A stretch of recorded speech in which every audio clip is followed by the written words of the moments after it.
जब नीतीश कुमार जी ने कहा कि मर्ज कर जाओ और नहीं तो बाहर जाओ, लेकिन जब उन्होंने कह दिया कि बाहर जाओ तो फिर कसम की बात कहाँ थी। महागठबंधन का मामला है, उनका कोई सामना नहीं है कि वो करोड़पति नहीं अरबपति हैं और इलीगल ढंग से पैसा कमान करके रखने का काम किया है।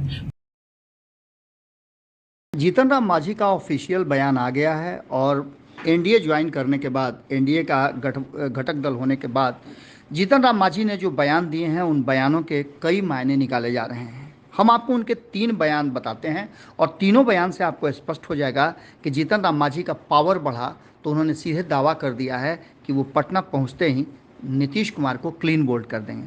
सबसे पहले उन्होंने 23 जून की बैठक को लेकर के एक बड़ी बात कही है और उन्होंने कहा है कि ये एकता और प्रयास कभी सफल नहीं होगा। इस विषय पर क्या कहा है जीतन राम मांझी ने, आप सुनिए, उसके बाद हम बताते हैं कि दूसरी और तीसरी क्या बातें हैं जो जीतन राम मांझी ने कही है। किस तरह से देख रहे हैं और कितना सफल हो पाएगा, क्योंकि उधर से दावा किया जा रहा है विपक्षी दल सब लोग साथ जुटेंगे तो एक बड़ी रणनीति मोदी के खिलाफ तैयार होगी 2024 को लेकर। देखिए, प्रयास करना कोई गलत बात नहीं है और लोग प्रयास कर रहे हैं, लेकिन जिस प्रकार से नरेंद्र मोदी जी का अभिव्यक्तित्व उभरा है समस्त संसार में, हिंदुस्तान की बात तो छोड़िए, तो उनके सामने अभी कोई नेता उधर नहीं है।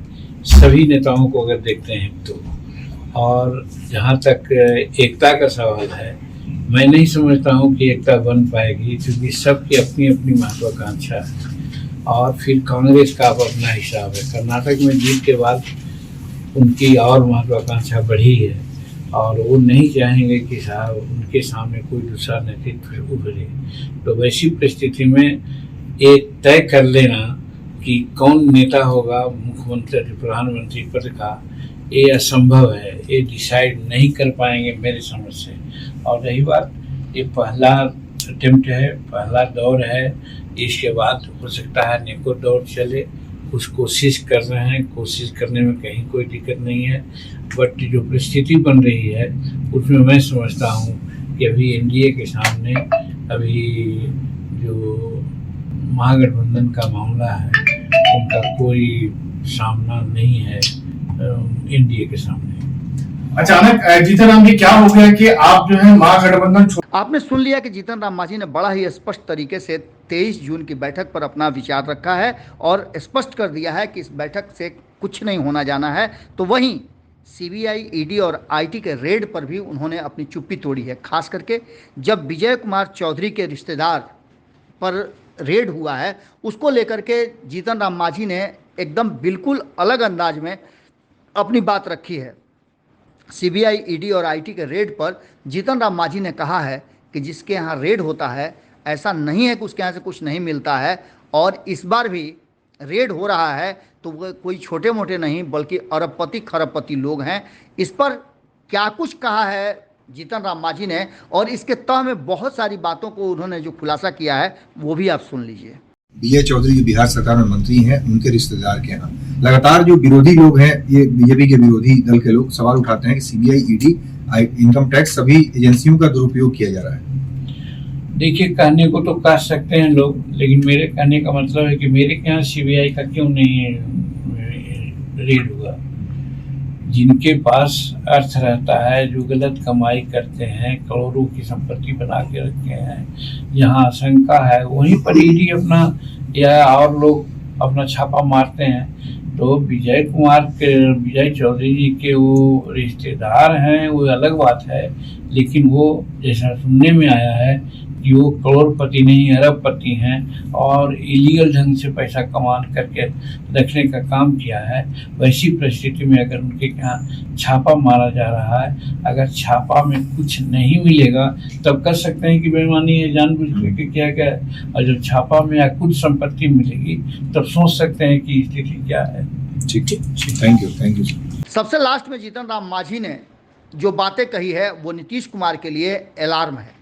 जीतन राम मांझी ने बड़ा दावा किया है कि पटना पहुंचते ही वो सबसे पहला काम करेंगे कि नीतीश कुमार को क्लीन बोल्ड करेंगे। उन्होंने स्पष्ट कहा है कि नीतीश कुमार को छोड़ने का जो कसम है वो उन्होंने नहीं तोड़ा है, बल्कि नीतीश कुमार ने मजबूर किया है, उन्हें बाहर निकाला है। पार्टी का विलय करने पर का दबाव डाल रहे थे और नहीं तो आप बाहर चले जाएं।